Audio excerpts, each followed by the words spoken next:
सुप्रभात बच्चों। आज हम कक्षा 4 हिंदी का छठा पाठ, जिसका नाम है नाव बनाओ नाव बनाओ, इस कविता को हमने पहले पढ़ लिया है। आज हम इस कविता के पुस्तक में दिए गए प्रश्नों को हल करेंगे।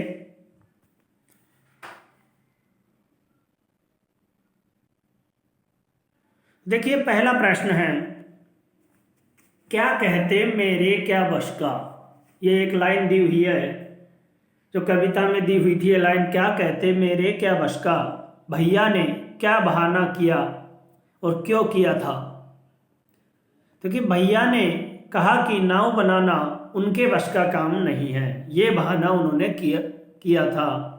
और क्यों किया था? भैया आलस के कारण ऐसा बहाना कर रहे थे। तो भैया ने क्या बहाना किया कि नाव बनाना उनका बस का काम नहीं है। और वो ऐसा क्यों कह रहे थे? क्योंकि वो आलस के कारण ऐसा कह रहे थे। अगला प्रश्न है, बूंदों लहरों लड़ती बढ़ती, मतलब कौन बूंदों और लहरों से लड़ते हुए आगे बढ़ रही है। अब हमने देखा था ये पाठ था नाव का, नाव बनाओ का। देखिए, कौन बढ़ेगी बूंदों और लहरों से बढ़ते हुए आगे, कौन बढ़ेगी?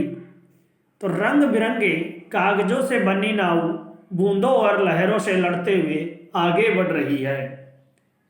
जो रंग बिरंगे कागज भैया लेकर आए थे बाजार से, उनसे बनी हुई नाव बूंदों और लहरों से लड़ते हुए आगे बढ़ती जा रही है। अगला प्रश्न है, गुल्लक भारी अपनी खोलो। यह एक पंक्ति दी हुई है और फिर प्रश्न है, किसकी गुल्लक भारी है और किसकी गुल्लक हल्की है। तो हमने पाठ में पढ़ा था, जो बच्चा कह रहा था गुल्लक भारी अपनी खोलो, और ये किससे कह रहा था? अपने भैया से कह रहा था। तो मतलब क्या हुआ? भैया की गुल्लक भारी है और उस बच्चे की गुल्लक हल्की है।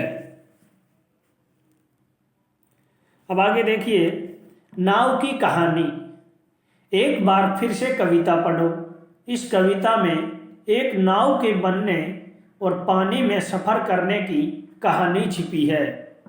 मान लो तुम ही वह नाव हो, अब अपनी कहानी सबको सुनाओ। शुरुआत हम कर देते हैं। ये कह रहे हैं एक बार फिर से इस कविता को पढ़ो, और इसमें जो नाव के बनने और जो नाव के बनने के बाद जो पानी में सफर करने की कहानी छिपी हुई है, उसको अब तुम ऐसा मानो कि खुद ही नाव हो। अब इस कहानी को आप आगे बढ़ाओ। कुछ शुरुआत इसमें कर दिया है।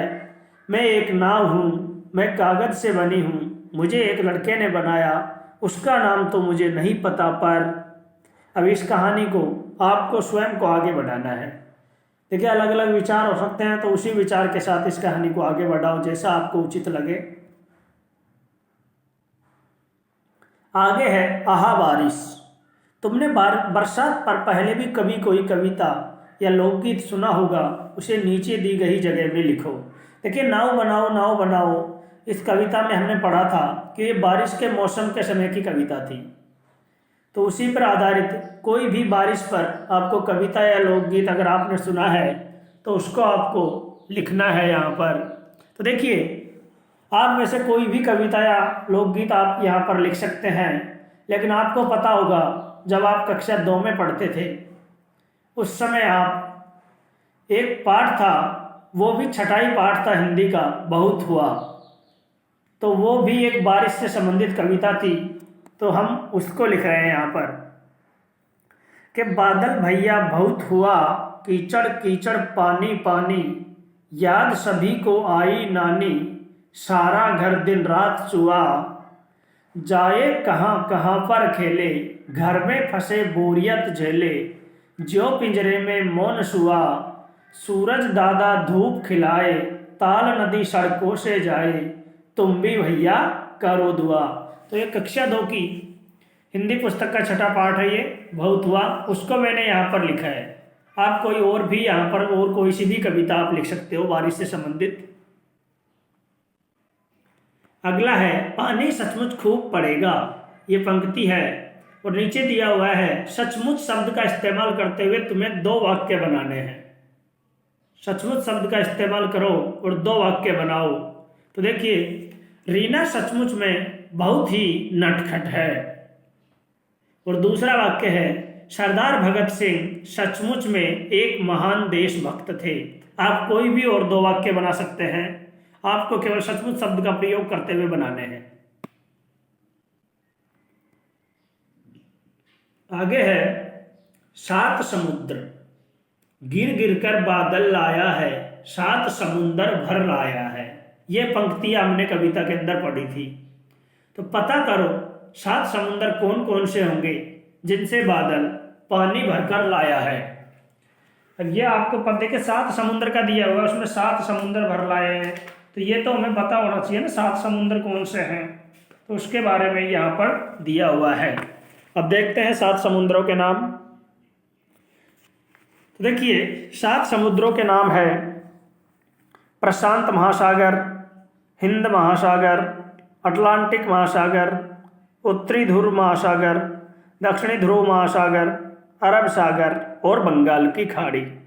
ये हमने यहाँ पर सात समुद्रों के नाम देखे हैं। चलते हैं आगे।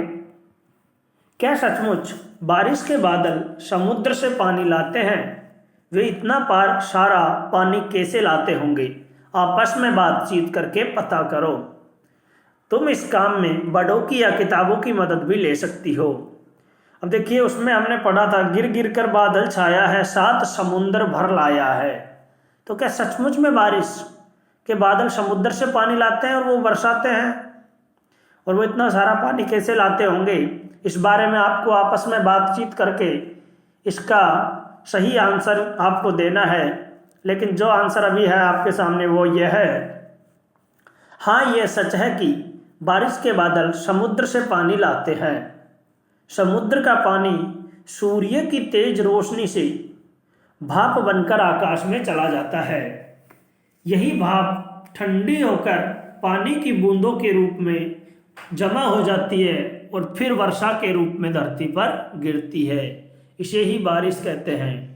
होता क्या है, देखिए इसमें बताया गया है, आप और बातचीत करके आप सही आंसर का पता लगा सकते हैं। वैसे ये कि बारिश के बादल समुद्र से पानी लाते हैं, यह बात सच है।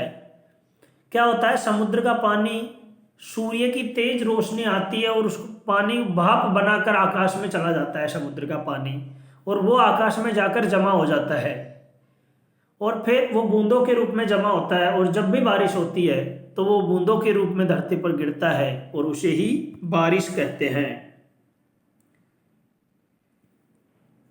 आगे देखिए, तुम कागज से कितनी तरह की नाव बना सकते हो? बनाकर कक्षा में दिखाओ। उनमें से किसी एक के बारे में लिखकर बताओ कि तुमने वह कैसे बनाई। अब देखिए, कागज से कोई किस डिजाइन की बनाए, अलग अलग नाव हम बना सकते हैं, कई तरह की नाव हम बना सकते हैं। तो आपको ये कह रहे हैं बना के कक्षा में दिखाओ, तो अभी जब स्कूल चल नहीं रहा है आप घर पर बनाकर एक बार प्रैक्टिस कर सकते हैं इसके लिए। तो इसको देखिए, और कैसे बनाई वो अनुभव भी नाव बनाना है और अपना अनुभव फिर शेयर करना है। आगे देखिए, बरसात के दिनों में अक्सर घरों के दरवाजे और खिड़कियों में से पानी की बौछार आ जाती है। कभी कभी छत से पानी टपकता है, सीलन भी आ जाती है। ऐसी स्थितियों से निपटने के लिए तुम्हारे घर में क्या क्या किया जाता है? देखिए, बरसात के मौसम में दरवाजे और खिड़कियों से पानी की बौछार आती है और छत से पानी टपकता रहता है, सीलन आ जाती है दीवार में। तो इन स्थितियों से निपटने के लिए आपके घर में क्या क्या किया जाता है वो आपको यहाँ पर लिखना है। देखिए, दरवाजे और खिड़कियों से पानी की बौछार न आए इसके लिए हम उनके ऊपर शेड लगाते हैं।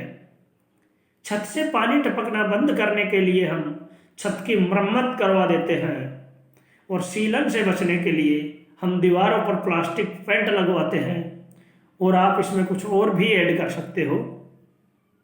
अगला प्रश्न है, बारिश के मौसम में गलियों और सड़कों पर भी पानी भर जाता है। तुम्हारे मोहल्ले और घर के आसपास बारिश आने पर क्या क्या होता है बताओ। अब बारिश के मौसम में गलियों और सड़कों पर पानी भर जाता है, तो तुम्हारे घर के आसपास में बारिश होने पर क्या क्या दिखाई देता है वो आपको यहाँ पर बताना है। देखिए, कभी कभी जब मूसलाधार बारिश होती है तो मोहल्ले और घर के आसपास पानी भर जाता है, और लोग पानी भर जाने के बाद में क्या होता है, लोगों को बाहर जाने में परेशानी होती है, और लोगों की जो गाड़ियां होती है वो पानी में फंस जाती है। अब देखिए, काम वाले शब्द। देखिए, पिछले साल रिमझिम में तुमने पढ़ा था कि बनाना काम वाला शब्द होता है। एक बनाना शब्द है, वो काम वाला शब्द होता है। तो देखिए, हम काम वाले शब्दों को क्या कहते थे? क्रिया कहते हैं। काम वाले शब्दों को क्या कहा जाता है? क्रिया। तो इस कविता में ढेर सारी क्रियाएं या काम वाले शब्द आए हैं, उन्हें छांटो और नीचे लिखो। अब देखिए, इस कविता में ये बनाना पहले का वो एक उदाहरण दिया है इन्होंने कि ये काम वाला शब्द था और इसको क्या कहते हैं? क्रिया कहते हैं। अब इस कविता में जो क्रिया आई है या काम वाले शब्द आए हैं, उनको आपको छांट कर यहाँ पर लिखना है। तो देखिए, इस कविता में कुछ काम वाले शब्द थे, वो निम्न है: आना, टटोलना, बढ़ना, लहराना, पढ़ना, देखना, खोलना और चलाना।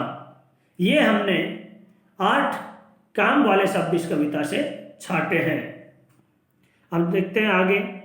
अब देखिए, उसमें दिया हुआ है, तुमने जो क्रियाएं छांटी है या हमने जो अभी काम वाले शब्द छांटे थे 8, उनको अब क्या कर रहे हैं? वर्णमाला के हिसाब से उनके आगे 1, 2, 3 आदि लिखकर उन्हें क्रम में लगाओ। अब आपको वर्णमाला के हिसाब से उनको यहाँ पर लगाना है। मतलब कि जैसे पहले स्वर को रखना है, उसके बाद में व्यंजन। तो पहले स्वर वाला जिससे शुरुआत स्वर से हो रही है उसको रखना है, उसके बाद में कै खे गए गए गए, ये ऐसे करके कैसे लेकर गए तक को क्रमवार आपको यहाँ पर जमाना है। तो देखिए, पहले हुआ आना, क्योंकि यह स्वर वाला शब्द है। फिर खोलना, फिर चलाना, फिर टटोलना, देखना, पढ़ना, बढ़ना और लहराना। देखिए, आ सबसे पहले आता है तो आ वाला लिखा, फिर ख आता है, फिर च, ट, द, प, ब और ल वाले। तो इनको ये जो हमने क्रिया या काम वाले शब्द जो छांटे थे अभी आपकी पुस्तक में से, उनको हमने वर्णमाला के हिसाब से यहाँ पर जमा दिया है।